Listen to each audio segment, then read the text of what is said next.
Well, today is what Christians call Good Friday, the low point of what is referred to as Holy Week.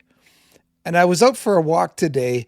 I couldn't help but reflect on the intersection of people with sexual brokenness and the message of Good Friday. So today I wanted to give a little short connection message connecting you to the day of Good Friday on Lesson 201. Welcome aboard. Ready?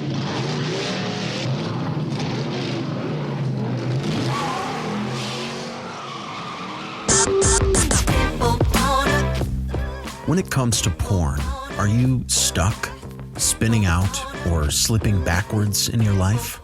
If so, then welcome to the Finding Traction podcast, a show dedicated to those who are looking to gain recovery momentum away from porn and toward the life and relationships they have always hoped for. Now, here's your host, Vern Tomke.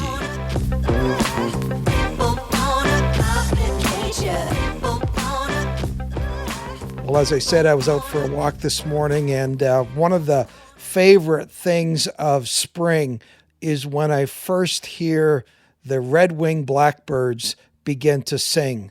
I walk through a marshy area, and I know spring is coming when I hear those birds. And I love the imagery in, for example, the Chronicles of the Narnia, where the White Witch has control over the world and everything is frozen solid. And all of a sudden, with the coming of Aslan, you begin to hear the sound of running water. And you know that the spell of winter is beginning to be broken. And I don't know where you're at in your recovery journey, if you feel like you have been in the middle of a frozen wasteland of winter, but I do want to encourage you as spring approaches that you would join with a group of guys. You would find a way to begin to encourage the melting of that winter in your lives. And if there's any way that I can help, I would love to lead you out of winter. And as spring approaches, let me just say, if you haven't connected with the Circle app, I encourage you to do that. You can find all sorts of free resources there that may be of help to you. You can also find information and watch the beginning lessons of the Finding Traction course.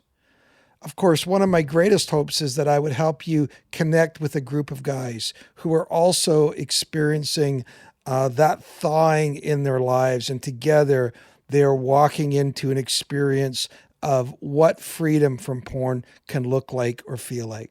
So if any of that interests you, let me just say that I'd love to hear from you.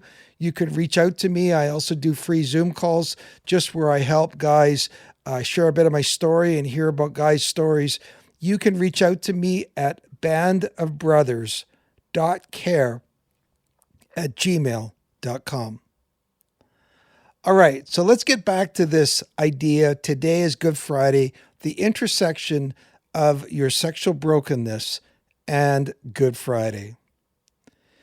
When I first meet with guys and I ask them about their journey, they begin, I say to them, basically, where has your brokenness led you to?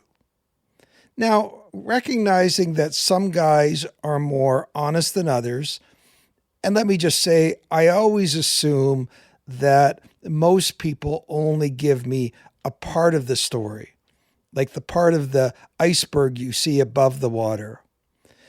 But even in the parts of the story that they're brave enough to share, I hear clearly in their story elements of regret and shame.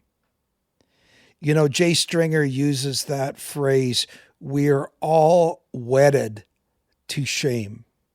And I hear that in the story as people share their journey, where their brokenness has led to them. I hear elements of regret and shame mixed throughout the entire story. If I was going to summarize what I hear from guys, it's this. I hear a great sense of debt. Debt that they feel like, I'm deeply in debt to myself. I'm deeply in debt to my children, my friends, my wife. It's a debt that I could never hope to repay. And usually mixed in with that sense of debt is another word that I often use, or a sense that I get from hearing people. And it's this deep sense of disqualification. Because of my behavior, I don't deserve to have a good life. I don't deserve to walk in freedom. Because of my debt, I don't deserve to be loved. I don't deserve it.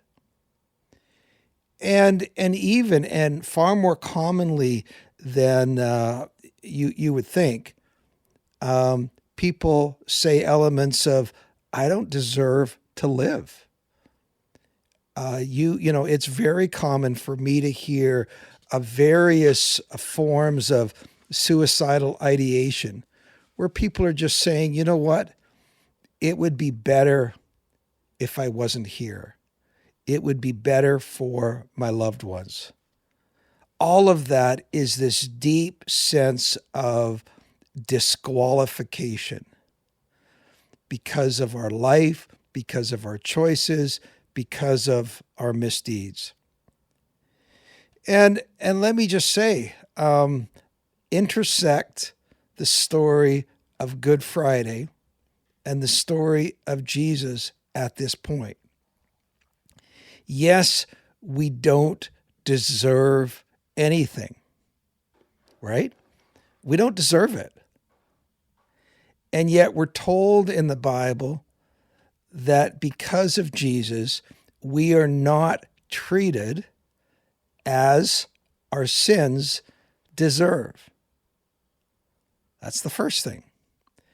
As we think about the story of Jesus, and I don't know where you are with faith, and I don't know where you are with the person of Jesus, but the Christian message is this: Jesus on the cross paid a hopeless debt that we could never repay.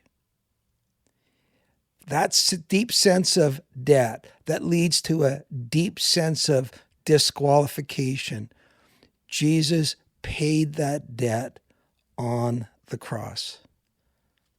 It wasn't because we worked ourselves into qualifying for it.